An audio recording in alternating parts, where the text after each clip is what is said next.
Fala, meu povo, tudo certinho? Seguinte, o tópico de hoje nós vamos falar sobre um assunto bastante importante dentro do direito empresarial, que trata, na verdade, da proteção ao ponto. Isso significa dizer, basicamente, a análise do direito de inerência ao ponto do locatário de um imóvel destinado ao comércio ou à prática da mercancia, né?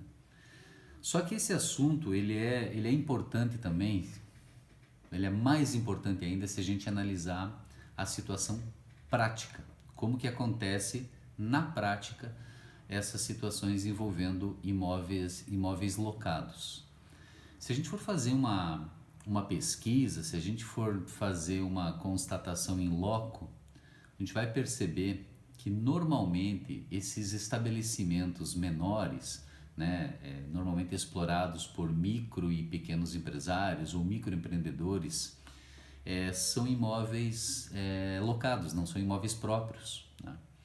E a grande problemática que reside nisso é que muitas vezes essas pessoas, quando encontram um imóvel para iniciar a exploração da sua atividade econômica, eles na verdade se sujeitam às regras estabelecidas, impostas pelo locador do imóvel ou eventualmente pela administradora desses imóveis quando o locador resolve contratar uma imobiliária, uma corretora de imóveis, né? E isso na verdade acaba não protegendo ou não prevendo cláusulas contratuais que deem a esse locatário uma segurança jurídica. Por que eu falo isso? Porque muitas vezes um contrato de locação ele é um contrato estabelecido de uma forma padrão, né? Não vislumbrando muitas vezes algumas garantias que são fundamentais para a proteção, para a salvaguarda do direito desses inquilinos, desses locatários, tá? E quando a gente trata da proteção ao ponto, que é um benefício, né, uma garantia, uma segurança jurídica ao locatário, a gente se depara na prática com situações que não protegem absolutamente nada essas pessoas, os empresários mesmo. E quando eles vão tentar renovar o contrato de locação, eles se deparam com uma situação de extrema desvantagem. Por quê? Porque quando o contrato de locação foi celebrado, não estabelecia essas seguranças, essas garantias mínimas para o empresário, para o locatário, né? Se a gente for analisar a Lei 8245 de 91, a lei de locações, né, ela estabelece alguns requisitos para as locações residenciais e para as locações não residenciais. Quando nós falamos locações não residenciais, obviamente não estamos falando apenas das locações destinadas ao comércio, à prática de uma atividade econômica. Ele pode também, por exemplo, ser aplicado a locações de imóveis destinados a cultos religiosos, destinados ao próprio poder público, quando o poder público é locatário de um imóvel, a partidos políticos, a associações, enfim, não exclusivamente e especificamente a imóveis destinados à prática da atividade empresária. Agora, o mais interessante é que quando o imóvel ele é destinado ao comércio ou à prestação de serviço, enfim, a uma atividade empresária, ele deve conter alguns requisitos. E a perda desses requisitos, que não é incomum de acontecer, esse que é o grande problema, acaba simplesmente retirando todo o direito do inquilino, do locatário, de proteger aquele ponto que ele criou. Porque alugar um imóvel é simples. Agora, exercer a atividade econômica de tal forma que ele crie naquele estabelecimento uma referência, um ponto, onde ele se estabeleça e explore, né, totalmente, integralmente a sua atividade econômica, precisa ser protegido, porque isso tem um valor, né? Ainda que seja um bem intangível, o ponto, ele precisa ser avaliado e precisa ser respeitada essa avaliação. A simples perda desse ponto pode acarretar a ele prejuízos imensuráveis.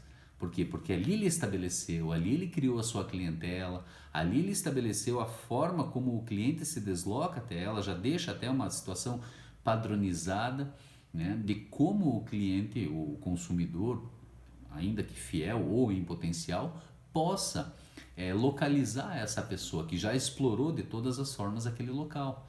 E quando ele vai tentar renovar o contrato, ele simplesmente não consegue. Por quê? Porque falta algum requisito dessa locação. Então o artigo 51 da Lei de Locações estabelece, né, porque assim, o capítulo 2 da Lei de Locações fala sobre as disposições especiais, né, destinadas aos contratos de locação.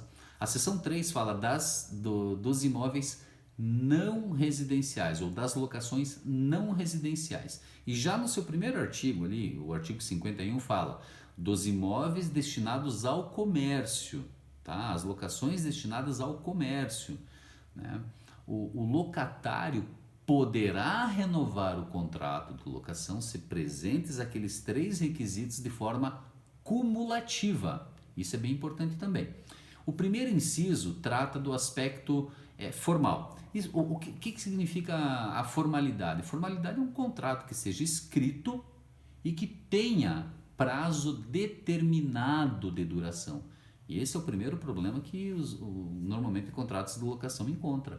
Você fica 1 ano, 2 anos, 5 anos e quando você vai renovar o contrato, tem uma cláusula lá que fala: o silêncio das partes implica na renovação automática do contrato, por prazo indeterminado. Pronto, você já não tem o primeiro requisito, automaticamente você já não teria, em tese, o direito de renovação desse locatício, salvo, obviamente, se as partes assim quiserem, de maneira amigável, né? Então, o que fala o artigo 51 ipsis literis, né? Para a gente permanecer aqui na nossa sequência da aula. Inciso 1, então, o contrato a renovar tenha sido celebrado por escrito e com prazo determinado. O inciso 2 trata do aspecto temporal.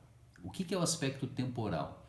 É que o prazo a renovar desse contrato ou a soma dos prazos ininterruptos dos contratos seja de no mínimo 5 anos.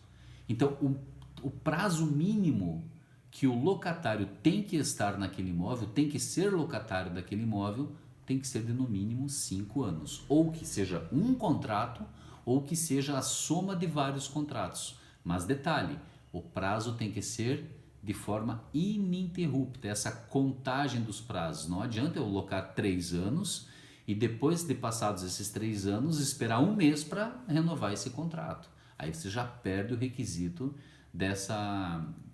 dele ser ininterrupto, né? E o terceiro requisito é o requisito material. O que é isso? É a exploração de uma atividade econômica. Então, a lei estabelece que essa exploração tem que ser de no mínimo 3 anos ininterruptos na mesma atividade. Então, eu posso ter locado o imóvel, explorando uma atividade econômica, e durante o locatício, eu altero essa atividade econômica. Se eu fiz isso nos últimos 6 meses de duração do contrato, automaticamente eu não terei direito à renovação compulsória, né? Eu não terei direito de permanecer naquele ponto, porque eu mesmo optei por mudar a atividade econômica e, obviamente, alterando toda essa questão envolvendo o valor que eu criei daquele ponto, né? Porque a proteção ao ponto não protege o imóvel em si, o local em si, mas sim o ponto, a referência que aquele empresário fez com uma atividade contínua, né, da sua escolha. E a lei exige que essa atividade seja de no mínimo nos últimos 3 anos ininterruptos, o que é fácil provar através, por exemplo, de emissão de notas fiscais, né, em que você exerceu o mesmo comércio durante todo aquele período, ou pelo menos durante os últimos 3 anos, certo? Então, você tem que atender esses 3 requisitos, ponto. Isso não se discute. Agora, onde que reside o grande problema e o maior de todos, seguramente? É que se você quiser renovar esse contrato de locação e eventualmente o locador não demonstre interesse em renovar esse contrato contigo, você tem o direito de inerência àquele ponto, de permanecer naquele local. E como que você exerce esse direito? Com uma ação chamada ação renovatória. Essa ação está prevista no artigo 71 e seguintes da Lei de Locações. O que é ação renovatória? É quando, diante da recusa do locador, o locatário pretende, em juízo, renovar de forma compulsória o locatício pelo mesmo prazo que ele já estava naquele estabelecimento, naquele imóvel. É aí que reside o grande problema. Qual é o prazo que o locatário tem para ajuizar a ação renovatória? Aí nós temos que voltar lá no artigo 51. E no seu parágrafo 5º, ele dispõe o seguinte: do direito à renovação decai aquele que não propuser a ação no interregno de 1 ano no máximo até 6 meses no mínimo anteriores à data da finalização do prazo do contrato em vigor. Basicamente, o que significa dizer é que esta pessoa terá que ajuizar a ação renovatória nos primeiros 6 meses do último ano do contrato em vigor. Portanto, a título exemplificativo, se o contrato de locação foi celebrado no dia 1º de janeiro, com prazo de validade até 31 de dezembro, isso eu estou falando no interregno de 5 anos, né? O último ano do contrato é de 1º de janeiro, por exemplo, de 2020 até 31 de dezembro de 2020. Muito bem. Nessa situação hipotética, qual é o prazo que o locatário tem para ajuizar a ação renovatória? É do dia 1º de janeiro até o dia 30 de junho deste ano. Só que as pessoas não se dão conta e não se preocupam em tentar renovar o locatício tão cedo, se ele sabe que aquele contrato de locação terá validade até o final do ano. E é aí que reside o grande problema.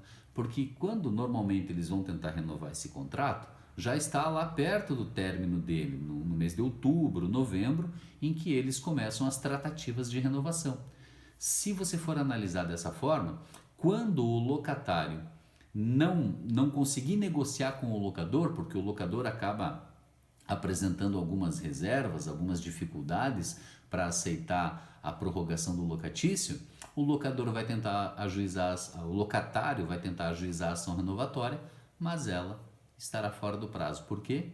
Porque decaiu do direito o locatário por não ter ajuizado essa ação naquele prazo estabelecido no parágrafo 5º do artigo 51. Isso é seríssimo. Tá? Isso não acontece, por exemplo, com grandes grupos, com pessoas que têm uma assessoria jurídica efetiva, como, por exemplo, essas grandes redes de loja, bancos, concessionárias, enfim, né? Situações em que o corpo jurídico já prevê isso e já prepara o locatário, no caso, o cliente locatário, para uma eventual medida renovatória, se o locador demonstrar alguma oposição no sentido de renovação desse contrato.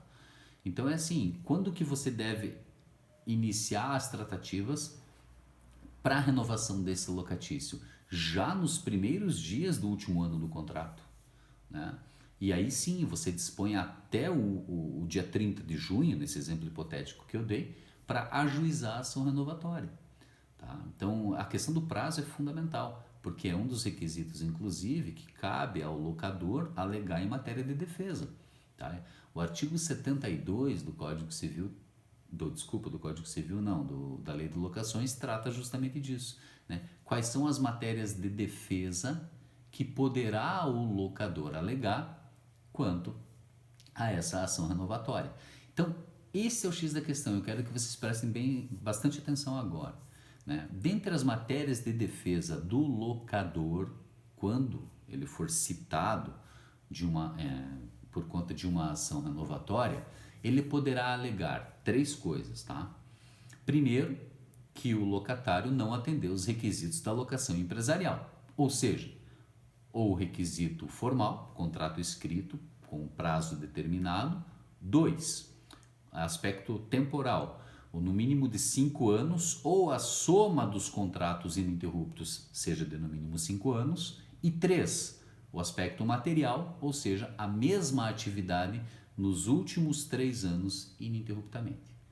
cumulativamente essas três situações. Se alguma delas estiver ausente, o locador poderá, em sede de contestação, alegar a falta de algum desses três requisitos. A segunda matéria de defesa que o locador poderá alegar é o que nós chamamos de perda do prazo. E esse prazo é um prazo decadencial, que ele ajuizou a ação renovatória fora do prazo, por exemplo, faltando 3 meses para encerrar o contrato. Obviamente, não está previsto no artigo 51, parágrafo 5º, porque a ação deveria ter sido ajuizada nos primeiros 6 meses do último ano do contrato. Tá?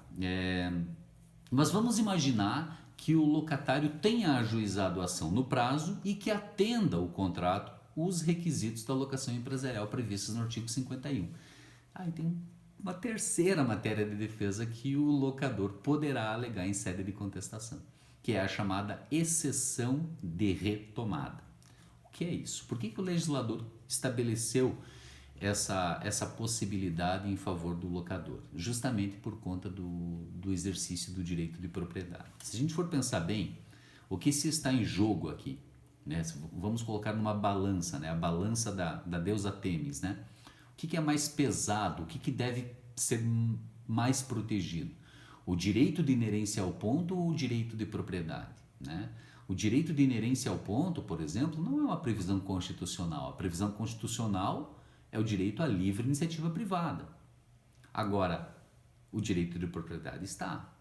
É um direito constitucional do cidadão ter uma propriedade e dela explorar, né, fazer jus a todos os direitos dela decorrentes. Usar, além de usar, gozar, dispor, usufruir, enfim. O direito de propriedade tem que ser reconhecido, tem que ser preservado, salvo nas exceções, como, por exemplo, o direito de inerência ao ponto, que pode, em algumas situações específicas, se sobrepor ao direito de propriedade.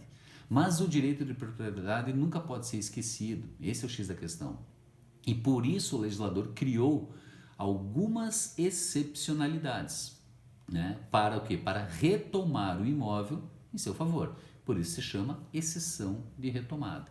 Tá? E dentro dessas matérias de exceção de retomada, é claro que a lei ela não é taxativa, você pode ter alguns desdobramentos dessa interpretação, mas o locador pode alegar as matérias ali do artigo 72, que faz remissão, inclusive, ao disposto no artigo 52 da mesma lei. Então, só para a título de conhecimento, o artigo 72 fala assim: a contestação do locador, além da defesa de direito que possa caber, por óbvio, como qualquer outra ação, ficará adstrita quanto à matéria de fato ao seguinte: não preencher o autor os requisitos estabelecidos nessa lei, foi o que eu falei, né? Não atender a proposta do locatário, o valor locativo real do imóvel na época da renovação, excluída a valorização trazida por aquele ao ponto ou lugar. Inciso 3, ter proposta de terceiro para alocação em condições melhores. Aqui eu já faço uma observação. Então, esse é um primeiro aspecto, né? Ou ele não apresentou valores corrigidos e de fato reais, né, aplicados àquele locatício, ou o locador recebeu proposta melhor de terceiro. E aí, obviamente, o locatário acaba sendo preterido por conta de que, como eu disse, o direito de propriedade. Por que eu vou causar um prejuízo maior ou dar a ele menos condições de rentabilidade de um imóvel só porque o locatário se nega a pagar um valor maior? E porque o locador encontrou um locatário disposto a pagar um valor maior por aquele locatício. Então, essa é uma situação em que, né, provado em juízo, o locador terá direito à retomada do imóvel e a exceção de retomada será acolhida, né? O inciso 4 do artigo 72, que é bem interessante: não estar obrigado a renovar a locação. Então, é assim, quando o locador não estiver obrigado a renovar a locação. Em que caso? nos casos do incisos 1 e 2 do artigo 52. E basicamente o que fala o inciso 1 do artigo 52? Por determinação do poder público, tiver que realizar no imóvel obras que importarem na sua radical transformação, ou para fazer modificações de tal natureza que aumente o valor do negócio ou da propriedade. Então aqui o locador vai alegar em exceção de retomada que o poder público exige reformas ou que ele mesmo pretende reformar o imóvel de tal forma que implique em grandes alterações que inviabilize a continuidade do negócio. Então é óbvio que o proprietário tem esse direito, ou porque o poder público exige, ou porque ele quer reformar o imóvel de tal forma que vá acarretar numa valorização substancial daquele imóvel e, obviamente, refletindo num locatício muito mais favorável ao locador, né? E o inciso 2 do artigo 52 fala que o imóvel vier a ser utilizado por ele próprio ou para transferência de fundo de comércio existente há mais de um ano, sendo o detentor da maioria do capital o locador, seu cônjuge, ascendente ou descendente. Nessa situação, é claro, se respeita aqui também o direito de propriedade, não só para o locador que quer utilizar o imóvel ele mesmo, mas também o seu cônjuge, o seu ascendente, o seu descendente, ou seja, pessoas da sua família, próximos a ele. Então, óbvio, ele não vai necessitar alugar um outro imóvel, mas sim, como ele é o proprietário, ele pode ele pode utilizar o próprio imóvel, né, de sua propriedade, tanto para ele quanto para os seus familiares próximos. Tá? Então, é uma justificativa. Nessa situação específica, só tem que tomar cuidado, porque o parágrafo 1º desse artigo 52 fala, na hipótese desse inciso, né, o imóvel não poderá ser destinado ao uso do mesmo ramo do locatário, tá? Salvo, obviamente, se a locação também envolver o fundo de comércio. É quando você loca, na verdade, toda a estrutura já pronta para o exercício da atividade econômica. Então é diferente, né? Como se fosse comparativo ao trespasse, né? Mas quando você não vende, mas você loca todo o imóvel devidamente organizado. Aí é óbvio que você que não está em discussão o exercício do mesmo ramo de atividade. Mas nesse caso, imaginem vocês que o locatário desocupa todo o imóvel e automaticamente o locador, se aproveitando dessa situação, se instala ali explorando a mesma atividade. Essa é a situação que tem que tomar cuidado. E, claro, fala aqui também das locações de shopping center, né? Nas locações de espaços em shopping center, o locador não poderá recusar a renovação do contrato com fundamento nesse artigo, que ele vai utilizar, por exemplo, né? Por quê? Porque a atividade de shopping center é justamente locar esses espaços relativamente autônomos, né? Do chamado tenant mix, né? Que é o shopping center. Então, nesse caso, ele não pode alegar essa situação envolvendo o uso próprio daquele imóvel. Então, essas são as situações em que o locador poderá alegar exceção de retomada. Ou seja, não significa que ele estará naquele momento pondo fim ao contrato de locação. O contrato de locação terá duração, no nosso exemplo hipotético, até 31 de dezembro. Mas ele já sabe, o locatário, de que deverá desocupar no término daquele prazo. Ok? Então, assim, nessa situação específica, poderá o locatário ter direito à indenização pela perda do ponto? Então essa que é a pergunta que fica. Então assim, eu vou ter que desocupar, né? O locador teve acolhida a sua exceção de retomada, portanto a ação renovatória foi julgada improcedente. Nessa situação específica, a pergunta que eu faço é: caberá o direito de indenização pela perda do ponto? Então é basicamente o que a lei já estabelece, mas só para que vocês tenham em mente. Como caberá essa indenização? Primeiro, a gente tem que analisar 3 aspectos. O primeiro é que a ação, tá, foi ajuizada no prazo, né? O locatício continha, né, o contrato de locação continha os requisitos da locação empresarial, o formal, o temporal e o material, e a exceção de retomada foi acolhida. Então essas três situações têm que estar presentes. Agora, em qualquer situação que a exceção de retomada seja acolhida, não. Então vejam só, São basicamente quatro situações. No caso da exceção de retomada, quando houver proposta melhor de terceiro, sim, é uma possibilidade. Ou quando o locador demora mais de 3 meses para dar a destinação que ele utilizou como justificativa na exceção de retomada. Por exemplo, uso próprio, transferência de fundo de comércio pertencente ao cônjuge, pertencente a um filho, por exemplo, né? O poder público exigiu reformas, desocupou o imóvel, demorei mais de 3 meses para dar a destinação, ou seja, para iniciar essas reformas e assim por diante. Se ele fizer isso, ele está dando aso ao cabimento dessa indenização em favor do locatário, porque aí, obviamente, justificaria não um caráter urgente que o locatário tivesse que desocupar esse imóvel, obviamente, cabendo a ele o direito à indenização, tá? Mas tem outras duas situações, porque isso dispõe a lei. Está lá no parágrafo 3º do artigo 51, do artigo 52. Agora, na situação, principalmente da exploração da mesma atividade e quando ele mente, ou seja, a insinceridade da exceção, também são situações que cabe a indenização. E não só o parágrafo 3º do 52. Voltando lá à leitura do parágrafo 3º do 52. O locatário terá direito à indenização para ressarcimento dos prejuízos e dos lucros cessantes que tiver que arcar com mudança, perda do lugar, desvalorização do fundo de comércio, se a renovação não ocorrer em razão de proposta de terceiro, em melhores condições, ou se o locador, no prazo de 3 meses da entrega do imóvel, não der o destino alegado ou não iniciar as obras determinadas pelo poder público ou que declarou pretender realizar. Mas além dessas, existem duas situações que também cabem. Como eu disse para vocês, a insinceridade, né? Ele mentiu, a justificativa da exceção de retomada não se cumpriu, não se comprovou, né? No período posterior à desocupação do imóvel do locatário, e obviamente se ele já desocupou o imóvel, não tem como ele retornar. E a segunda situação que também cabe é quando ele explora a mesma atividade. Vejam só, não está na lei.